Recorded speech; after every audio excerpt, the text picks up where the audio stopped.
Hi, it's Matt McLachlan with a special invitation. If you'd like to join me and my team of outstanding historians to walk the ground where these videos were made, visit our website and join one of our battlefield tours. That's battlefields.com.au. Enjoy the video.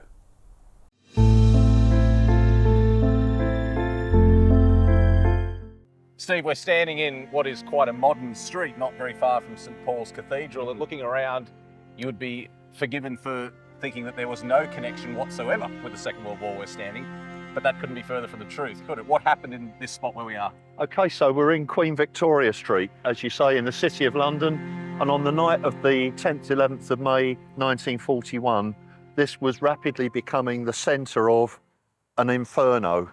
There were a series of fires that were lit by German incendiary bombs that were heading to this direction, driven by a strong wind. And the buildings along this road, culminating here in the Salvation Army headquarters, were gradually being consumed by fires. And the London firefighters were making valiant attempts to stop the fires from spreading any further west. It's very hard to visualise what that scene was like, but we're fortunate that there was a photographer there who captured that moment pretty neatly. Yeah. And you've got quite a horrific image with you that shows what this was like on that night. Yeah, we've got photographs that were taken by two City of London police officers, guys called Fred Tibbs and Arthur Cross, who were, in peacetime, they were members of the City of London Police Photography Club. And they were tasked by the police to go out and photograph every bomb incident. So these guys were out in the thick of it, taking photographs not only of the aftermath, but sometimes of bombs as they fell. Let's talk about the firefighters who are central in that photo. I mean, what a job. Winston Churchill called them the heroes with grimy faces. Yeah. The firefighters were instrumental in preventing even more destruction in London, weren't they? Tell us a little bit about the work the firefighters did during the Blitz.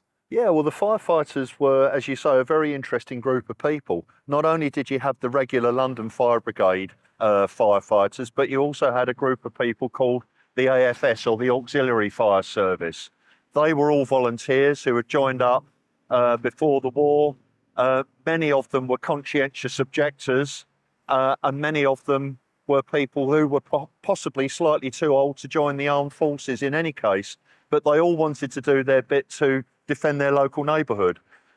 And you also have an account of what it was like to be standing right where we are during that terrible night. Would you like to share that with us? Yeah, I'd love to. I've actually got a couple. One of them is by a guy that worked here in the Salvation Army. His name was Captain Wesley Grottick, and he arrived with two female Salvation Army workers with a canteen van, and their plan was to serve refreshments to the firefighters. And he says, we found Queen Victoria Street and the surrounding buildings devastated, but IHQ, the predecessor of this building, still standing intact. We replenished the canteen van with sandwiches, hot drinks from the kitchen, and the best we could do was to keep the firemen, public and emergency workers supplied with tea and other provisions. By 04:30, the fires had reached IHQ and spread so quickly that the caretaker didn't even have time to retrieve his spectacles. Just extraordinary stories, and in spite of the fact that the firefighters were not able to save the buildings in this street, it is a testament to them, the work that they did. And also particularly important that the wonderful Firefighters Memorial is only 100 yards away from where we're standing here. We shouldn't forget these everyday heroes. We think of the Spitfire pilots and the Hurricane pilots. Of course we do. They should be remembered as well. But it's these everyday heroes that contributed so much that we shouldn't forget as well. No, absolutely right. These were guys that were paid the princely sum of £3, 5 shillings a week to fight fires.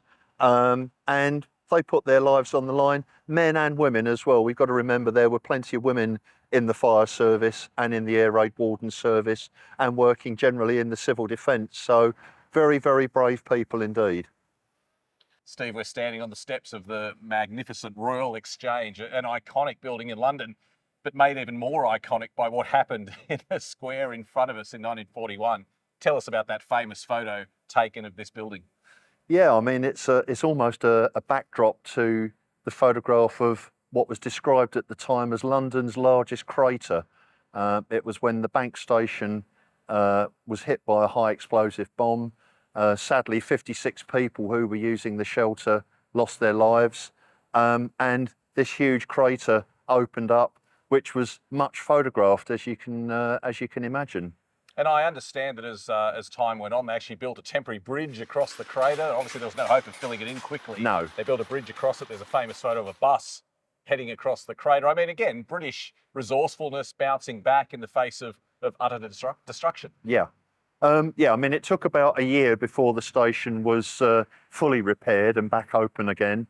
But remarkably, the damage was more or less done just on the sort of subsurface level, and trains were actually running through the station the next morning without stopping. In some ways, to me, this is going to sound a little strange, but in some ways, the destruction that was caused and captured in these iconic photographs seems to have brought people together. That when you can see a focal point of here's a huge crater in front of these iconic buildings, but the buildings are still standing all around it, I think in many ways that actually brought people together. That we are going to carry on. We are just going to build a bridge across the crater and get on with our lives. Is that how you think that Londoners felt at the time? I think, yeah, that's certainly how it comes across to me, that people just decided to make the most of things, get on with their lives as best they could, and as you say, build a bridge across the road and let's get the buses moving again.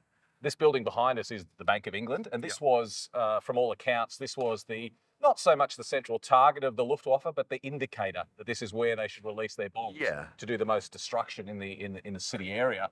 Yet it stood pretty defiantly throughout the Blitz, didn't it? Yeah, it did. I mean, it certainly suffered from bomb damage, but nothing as catastrophic as the bank station.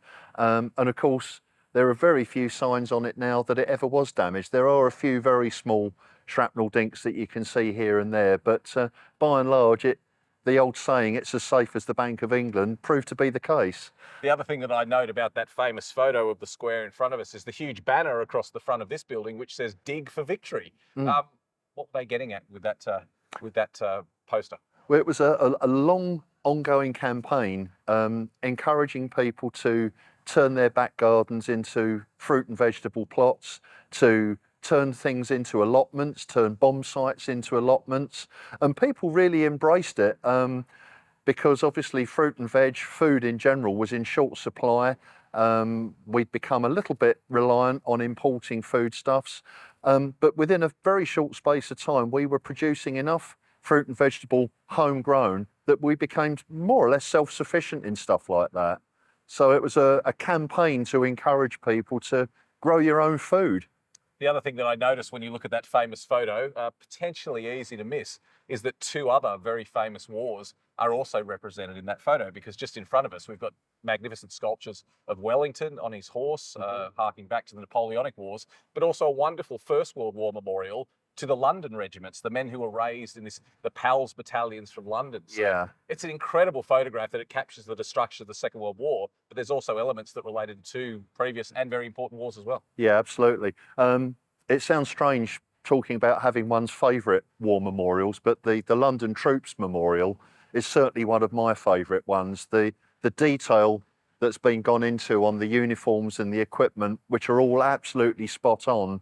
And as you say, a very detailed list of the various regiments that were concerned as well. And we should also remember the importance in the First World War of the PALS battalions, the idea that you would draw recruits from geographic areas and they would train together, live together, fight together, which was a wonderful idea. It worked very well for recruiting. It built a very strong esprit de corps among these regiments. But of course, on terrible days like the first day of the Somme, when you had regiments wiped out effectively in a single day's fighting, the price on those communities where those men had come from was extremely high. Oh, yeah. And not only are they friends through their social lives, you'll see regiments on that memorial, the civil service rifles, the post office rifles, workplaces, you know, people that were friends through their workplace, and they wanted to go to war with their mates if they were going to go to war with anybody. But as you say, when you had that huge casualty list, it not only decimated the groups of friends, it decimated workforces as well. The other thing that I think is important about this memorial is when we think of the PALs, I think typically we think of the north of England. We think of the Grimsby Chums and the Bradford PALs and the Sheffield PALs, which were very important, of course, and featured prominently, particularly in the Battle of the Somme.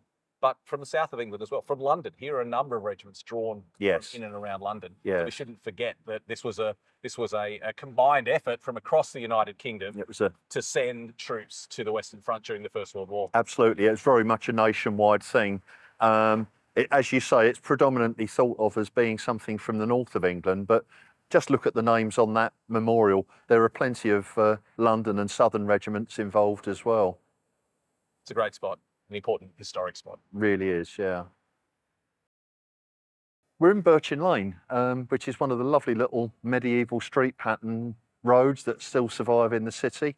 I just thought I'd like to show you this fairly unassuming looking shop, which during World War II was actually a jeweller's shop. It was Wordley's Jewellers, and it's the scene of a crime, and it's something that perhaps was overlooked a little bit during the Blitz and the blackout generally during the whole of the wartime period, was that it was a real bonus for the criminal fraternity.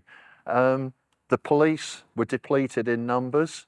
There was a blackout in force, so it was much harder for people to find other people that were trying to hide themselves. And this was quite a notorious crime in wartime London here. So what happened on this spot, Steve, I think it was 1944? 1944, a Royal Navy captain, a guy by the name of Captain Edward Douglas Binney, was walking along Birchin Lane, and he discovered a robbery of the jeweller's shop in progress. A guy had smashed the window, was taking a tray of jewellery out of the shop, jumped into a car. Everybody else was in a state of shock, just standing there watching this thing take place, and he alone jumped onto the side running board of the car to try and perhaps drag the keys out or force it to one side of the road, and sadly he got run over by the car. The car stopped and ran back over him again and then drove off, and this poor guy, his clothing had somehow got caught onto the underneath of the car, and he was dragged away underneath the car and sadly died of his injuries the following day. Just a horrific tale, and it's an aspect that we don't really think about crime during the Blitz. Very un-British to be taking advantage of the Blitz, but yeah, what an important spot to stop and tell this story. I'm glad you found it of interest. Steve, this is a memorial I've always wanted to visit, but this is the first time I've actually done it. I haven't been here before. It's the Merchant Navy Memorial, originally built to honour the sailors lost during the First World War. That's right. The section that we're walking through now commemorates some 12,000 men from the British Merchant Navy and fishing fleets from World War I who have no grave but the sea. And like so many of these memorials, they were built to commemorate the people lost during the First World War. Mm-hmm. But then, of course, the Second World War occurred in a much larger memorial commemorating the members of the Merchant Navy lost in the Second World War lies just outside. That's right. Just across the way here is a much larger open-air layout, which commemorates roughly 24,000, so twice the number of people. It's laid out in the same way on a ship-by-ship basis. Some of them, the names is almost an unending list, you know, that there's huge loss of life in some sinkings, others less so, but each ship, each name tells a story. Well, tell us about the Merchant Navy, because this was essential work during both World Wars. What did the sailors of the Merchant Navy do? It was basically keeping Britain supplied. You know, as you know, an island nation, we're very much dependent on imports of certain foodstuffs, imports of oil and fuel. And of course, in wartime, apart from their traditional duties of doing just that, they're also supplying the military as well. So it's an absolutely vital fourth arm of the military almost in wartime, but obviously entirely crewed by civilians. And we remember the Merchant Navy, particularly during the Second World War, because of the Battle of the Atlantic, when there's this desperate need to bring supplies to Britain across the Atlantic. And famously, the U-boats, the wolf packs, are out trying to sink merchant shipping and stop that happening. Yeah. And very successfully as well. So many merchant ships were sunk during that the Battle of the Atlantic. Oh, absolutely. I mean, you've only got to look, as I'm sure we will do, look at all the various ships there. It was a battle that lasted pretty much from the first day of war being declared in September 1939. The first merchant ship was actually sunk on the 3rd of September, the Athenia, more or less right through to the very end of the war, not only in Europe, but also in the Pacific. There were still merchant ships being sunk. So it was an aspect of the war that lasted from day one right till the end. We don't often think about the First World War, but as we said, there's 24,000 names on the Second World War memorial, but 12,000 here. So half the number that were lost during the Battle of the Atlantic during the First World War. We don't think about submarines and big naval actions during the First World War, but there's evidence all around us that was very much a component of the fighting. Very much so. Most of the ships you'll see here were sunk either during the unrestricted submarine warfare, sunk by mines as well, but the merchant navy were doing exactly the same job in the First World War as they were in the Second. They were keeping Britain supplied, keeping the armies overseas supplied, and performing an absolutely vital task. Let's think about that for a moment, about what that was like to be a sailor. As you say, they're civilians. They're working on ships. There's as thousands of people, millions of people have done throughout the centuries. They're working on ships, ferrying supplies. But now every day they're living with that constant fear that a torpedo is going to slam into the side of the ship in both the First and Second World Wars. It must have been an absolutely terrifying existence. Yeah, I mean, again, incredibly brave people. The ships that they were serving on were not totally unarmed, but more or less unarmed. They had very little means of fighting back against surface raiders, and actually no means at all of fighting back against submarines. They were very reliant on the convoy system, on their naval escorts to defend them.